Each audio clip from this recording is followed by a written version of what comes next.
बचपन से हम सब ऐसी कई डरावनी कहानियाँ सुनते आ रहे हैं जिसमें ये दावा किया जाता है कि कोई शख्स एक डीमन से पोजेस्ड है, यानी कि उस शख्स पर एक रूह, एक बुरी आत्मा का साया है या फिर वो किसी शैतानी ताकत की गिरफ्त में आ चुका है। लेकिन आज मैं आपको जिस 23 साल की लड़की की कहानी बताने वाला हूँ उसके बारे में दावा किया गया था कि उसके अंदर कोई एक या दो नहीं बल्कि 6 डीमंस यानी कि 6 शैतानी ताकतों का बसेरा है। और ये दावा सिर्फ उस लड़की के परिवार ने नहीं बल्कि कैथोलिक चर्च ने खुद इन्वेस्टिगेशन करने के बाद अपनी रिपोर्ट में किया था। आज की कहानी सिर्फ एक मिस्टीरियस कहानी नहीं है बल्कि ये दुनिया के सबसे बड़े कंट्रोवर्शियल पैरानॉर्मल केसेस में से एक मानी जाती है। मैं बात कर रहा हूँ जर्मनी की एनालिस मिशेल के बारे में, जिसकी सिर्फ 23 साल की उम्र में हुई मौत ने पूरी जर्मनी को एक ऐसे सवाल के सामने लाकर खड़ा कर दिया था जिसका जवाब आज भी किसी के पास नहीं है। क्या एक शख्स वाकई किसी शैतानी ताकत के कब्जे में आ सकता है, या फिर पैरानॉर्मल लगने वाली इस घटना के पीछे कोई मेडिकल वजह थी जिसे उस दौर में सही से समझा नहीं जा सका। हो सकता है आप में से कई सारे लोगों ने 2005 में रिलीज हुई horror movie the exorcism of Emily Rose देखी हो, लेकिन बहुत कम लोग जानते हैं कि उस फिल्म की कहानी सिर्फ एक फिक्शनल कहानी नहीं थी बल्कि उस फिल्म की कहानी काफ़ी हद तक एनालिस मिशेल की रियल लाइफ केस से इंस्पायर थी। अब ऐसा क्या हुआ एनालिस मिशेल के साथ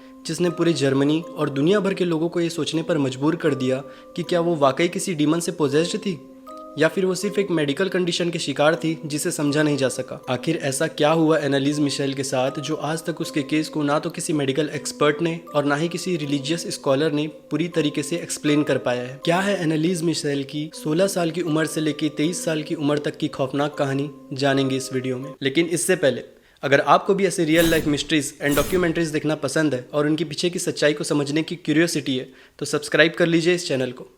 अब ये वीडियो शुरू होती है। एना एलिजाबेथ मिशेल, जिसे पूरी दुनिया आज एनालिस मिशेल के नाम से जानती है, उसका जन्म 21 सितंबर 1952 को जर्मनी के एक छोटे से शहर लिबलफिंग में हुआ था। एनालिस एक मिडिल क्लास और रिलीजियस कैथोलिक फैमिली से बिलोंग करती थी, जहां उसके फादर जोसेफ मिशेल एक सॉ मिल में काम करते थे और उसकी मदर एना मिशेल होम मेकर थी। जोसेफ और एना अपनी बेटी एनालिस और उसकी 3 छोटी बहनों के साथ एक शांत, सादगी भरी और खुशहाल जिंदगी जी रहे थे। उन्हें इस बात का बिल्कुल भी अंदाज़ा नहीं था कि आने वाले कुछ सालों में उनकी ज़िंदगी हमेशा हमेशा के लिए बदलने वाली है। साल 1968 में जब एनालिस की उम्र करीबन 16 साल थी तो एक ऐसी घटना हुई जिसकी किसी को उम्मीद भी नहीं थी। एक दिन एनालिस अपने स्कूल में अचानक ब्लैकआउट हो जाती है, यानी कि अपना होश खो बैठती है और धुंधली होश के साथ वो उठकर इधर उधर चलने लगती है। गवाहों के मुताबिक उसे देखने से ऐसा लग रहा था कि मानो वो किसी ट्रांस स्टेट में जा चुकी है। ट्रांस स्टेट एक ऐसा मेंटल स्टेट होता है जिसमें इंसान अपना कॉन्शियसनेस खो बैठता है। उसे देखने से ऐसा लग रहा होता है कि ये शख्स होश पे तो है पर उस शख्स को अपने आसपास क्या हो रहा है इस बात का बिल्कुल भी अंदाजा नहीं होता। और जब उसे वापस होश आता है तो उसे याद भी नहीं रहता कि अभी उसके साथ क्या हुआ। एनालिस के साथ भी कुछ ऐसा ही हुआ। होश आने के बाद उसे बिल्कुल भी याद नहीं था कि अभी उसके साथ क्या हुआ। अब कुछ समय बीतने के बाद एनालिस के साथ दोबारा यही होता है।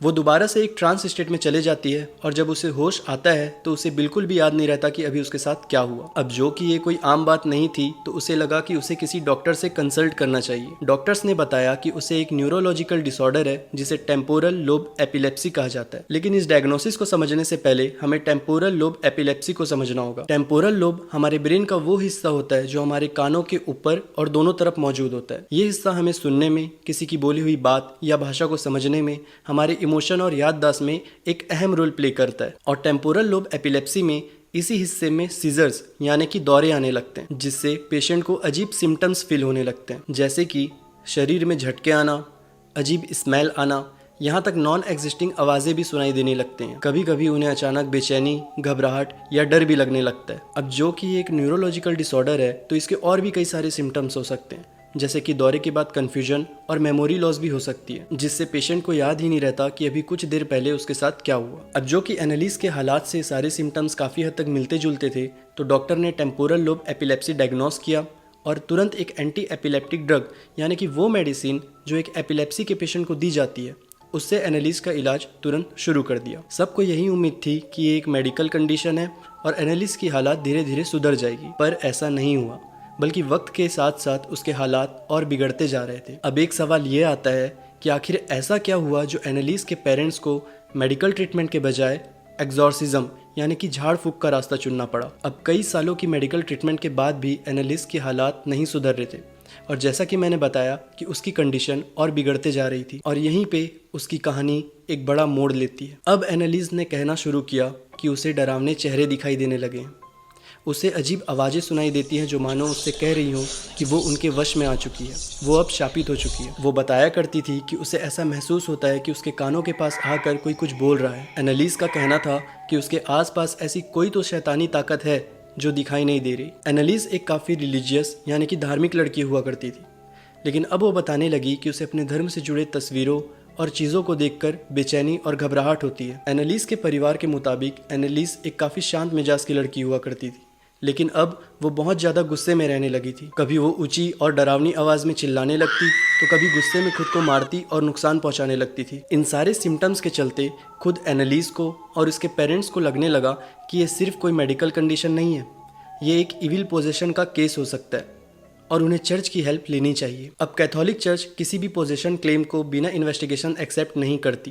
पहले चर्च ने इन्वेस्टिगेशन किया। अब इस समय तक एनालिस की हालत और भी ज़्यादा बिगड़ चुकी थी। रिपोर्ट्स के मुताबिक अपने आप को पोजेस्ड मानकर कभी वो अपने कपड़े फाड़ देती तो कभी खुद को टॉर्चर करने के लिए बिना रुके एक ही जगह लगातार स्क्वैट्स करने लगती। यहाँ तक बताया जाता है कि वो अपने हाथों और घुटनों के बल टेबल के नीचे रेंगने लगी और 2 दिन तक एक कुत्ते की तरह भौंकते रही। गवाहों के मुताबिक वो मकड़ियाँ और कोयले भी खा लिया करती थी और ऐसे कई हरकतें वो करने लगी जो कहीं से भी किसी साधारण इंसान से नहीं मिलते थे। अब चर्च की तरफ से इन्वेस्टिगेशन शुरू की गई। सबसे पहले फादर अर्नस्ट ऑल्ट ने एनालिस को काफी समय तक ऑब्जर्व किया। उनके बाद एक एक्सपीरियंस्ड प्रीस्ट फादर एडोल्फ रोडविक ने उसकी कंडीशन का असेसमेंट किया, यानी कि जायजा लिया, और वो सारी ऑब्जर्व्ड रिपोर्ट उन्होंने बिशप जोसेफ स्टेंगल को भेजी। कई महीनों तक ऑब्जर्वेशन और रिपोर्ट के बाद बिशप जोसेफ स्टेंगल ने ऑफिशियली एक्सॉर्सिज्म की परमिशन दे दी, जिसे कंडक्ट करने की जिम्मेदारी फादर अर्नोल्ड रेंज और फादर अर्नस्ट ऑल्ट को दी गई। ये एक्सॉर्सिज्म कैथोलिक चर्च के पुराने रिचुअल रोमैनम के अनुसार किया गया, जहां हर एक्सॉर्सिज्म के सेशन में वो प्रीस्ट अपनी प्रेयर पढ़ते,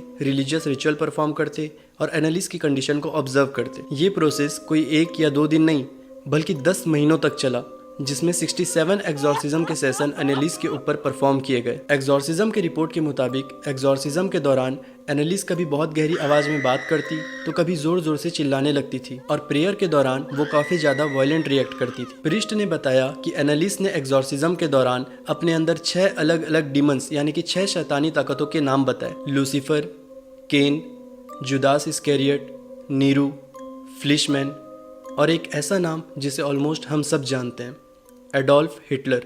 इन सारे रिपोर्ट्स के मुताबिक उन्होंने दावा किया कि एनालिस के अंदर 1 या 2 नहीं बल्कि 6 डिमंस मौजूद हैं और ये दावे एक्सॉर्सिज्म रिकॉर्ड के हिस्सा हैं। अब इस समय तक एनालिस ने खाना पीना बिल्कुल कम कर दिया था और वक्त के साथ साथ उसकी फिजिकल कंडीशन और भी ज़्यादा कमज़ोर हो चुकी थी। वो अपने घुटनों के बल बैठकर इतनी देर तक प्रेयर करती थी कि उसके नी बोन्स फ्रैक्चर हो चुके थे। रिपोर्ट्स के मुताबिक इन एक्सॉर्सिज्म सेशन के दौरान एनालिस ये बार बार कहा करती थी कि उसकी मौत उस दौर के भटके हुए युवा पीढ़ी और धर्म से भटके हुए प्रीस्ट के गुनाहों का अटॉनमेंट यानी कि प्रायश्चित बन सकती है। इतने ज़्यादा कमज़ोर हालात होने के बावजूद भी एक्सॉर्सिज्म सेशन नहीं रोके गए बल्कि कंटिन्यू रहे, क्योंकि उसके पेरेंट्स और प्रीस्ट को ये उम्मीद थी कि एनालिस की हालत एक दिन सुधर जाएगी और उसकी ज़िंदगी वापस पहले जैसे नॉर्मल हो जाएगी। लेकिन 10 महीनों तक चले इस एक्सॉर्सिज्म का अंजाम इतना खौफनाक होगा ये किसी ने गुमान भी नहीं किया था। जो हुआ उस हादसे ने एनालिस मिशेल के केस को दुनिया के सबसे बड़े कंट्रोवर्शियल पैरानॉर्मल केसेस में से एक बना दिया। 1 जुलाई 1976 में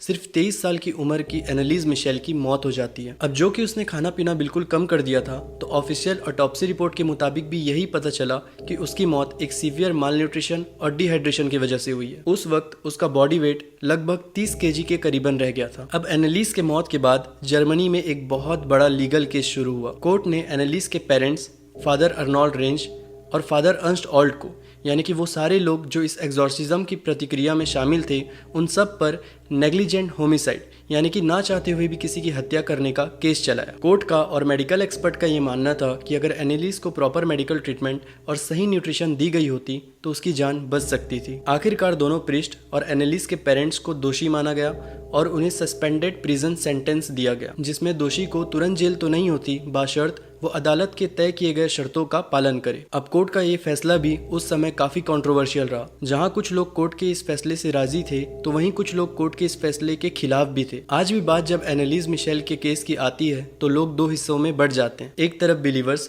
जो ये मानते हैं कि एनालिस वाकई किसी डेमोनिक पोजीशन का शिकार थी और उसे शैतानी ताकतों ने अपने वश में कर रखा था। और दूसरी तरफ मेडिकल एक्सपर्ट्स जिनका मानना है कि एपिलेप्सी, कुछ न्यूरोलॉजिकल डिसऑर्डर्स और साइकेट्रिक इलनेस एनालिस के उस समय के काफ़ी सिम्टम्स को एक्सप्लेन कर सकते हैं। लेकिन आज तक किसी भी पक्ष से कोई ऐसा सबूत सामने नहीं आया जो इस डिबेट को हमेशा हमेशा के लिए ख़त्म कर सके। अब ये आपके ऊपर है कि आप इसे एक रियल डेमोनिक पोजीशन मानते हैं या सिर्फ एक मेडिकल कंडीशन जिसे उस दौर में सही से समझा नहीं जा सका। और इन्हीं दो पहलू की वजह से एनालिस मिशेल के केस को दुनिया के सबसे मिस्टीरियस और कंट्रोवर्शियल पैरानॉर्मल केसेस में से एक माना जाता है। मिस्ट्री सिर्फ एक कहानी नहीं होती, बल्कि एक क्लू होती है किसी बड़े सच की जिसे लोग अक्सर जानने से डरते हैं। और ये सिर्फ एनालिस मिशेल की बात नहीं है, ऐसी कई मिस्टीरियस पैरानॉर्मल केसेस हमारी दुनिया में मौजूद हैं जिनके ऊपर मैं आने वाले समय में वीडियो लाने वाला हूँ। अगर आप भी उन सारे पैरानॉर्मल केसेस की मिस्टीरियस और डरावनी कहानी जानना चाहते हैं तो सब्सक्राइब कर लीजिए इस चैनल को।